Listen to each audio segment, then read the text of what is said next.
Syria में तख्ता पलट हो चुका है।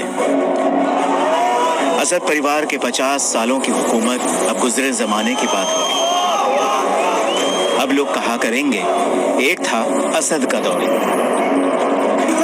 यहाँ तक तो ठीक है, लेकिन इसके बाद आगे क्या?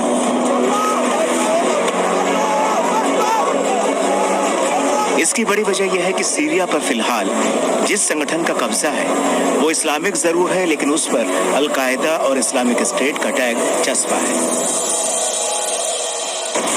अल-कायदा का पूर्व कमांडर अबू मोहम्मद अल-जुलानी हयात तहरीर अल-शाम यानी HTS का चीफ है, जिसके हाथ में अब सीरिया की बागडोर है। असद के देश छोड़कर भागने को लेकर जुलानी का कहना है कि सीरिया में असद सरकार का गिरना दरअसल इस्लामिक राष्ट्र की जीत है। सीरिया में जगह जगह बशर अल असद और उनके वालिद हाफिज अल असद की मूर्तियां लोग तोड़ रहे हैं। उस भीड़ में जुलानी को सीरिया के आने वाले कल की उम्मीद दिख रही है।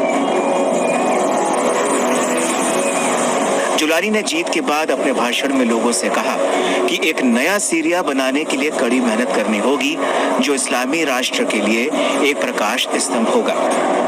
दरअसल सीरिया फतह करने के बाद जुलानी ने राजधानी दमिश्क में अपनी पहली विजयी स्पीच दी। जुलानी को सुनने के लिए उमैयद मस्जिद में भारी भीड़ उमड़ी। अपने भाषण में उन्होंने ऐलान किया कि विद्रोहियों ने अत्याचारी बशर अल असद की सरकार को गिरा दिया। उन्होंने कहा कि असद हुकूमत ने अपने ही हजारों नागरिकों के साथ इंतहाई ज्यादती की, अन्यायपूर्ण तरीके से और बिना किसी जुर्म के जेल में बंद रखा। लेकिन हम यानी सीरिया के लोग इस देश के असली मालिक हैं। हम अन्याय के खिलाफ लड़ते रहे हैं और आज हमें इस जीत से नवाजा गया है। अपनी स्पीच में उन्होंने जीत के लिए खुदा का शुक्रिया अदा किया और खुदा की इबादत करने का आह्वान किया। उन्होंने कहा कि अल्लाह आपको मायूस नहीं करेगा।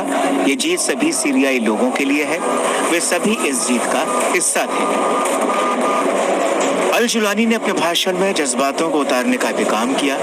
उन्होंने लोगों की दुखती नस पर हाथ रखते हुए कहा कि दुनिया भर में कितने लोग विस्थापित हुए, कितने लोग तंबू में रह रहे हैं, कितने लोग समुद्र में डूब गए। मेरे भाइयों, इस महान जीत के बाद पूरे क्षेत्र में एक नया इतिहास लिखा जा रहा है।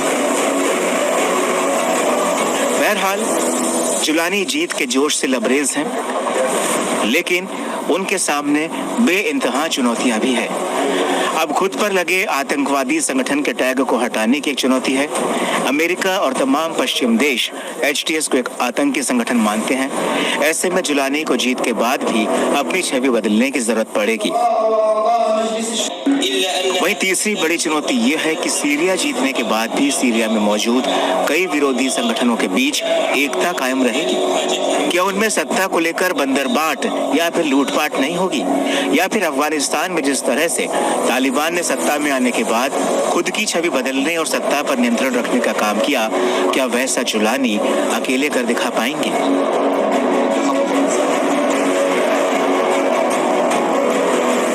इसके अलावा जुलानी के सामने कुर्दों के वर्चस्व वाली सीरियन डेमोक्रेटिक फोर्सेस है, जिसका सीरिया के एक बड़े हिस्से पर कब्जा है।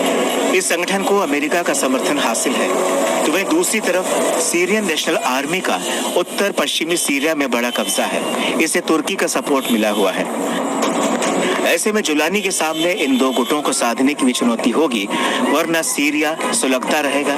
कितने भी असद जाएं, कितने भी जुलानी आएं, ये आग सीरिया में जलती रहेगी।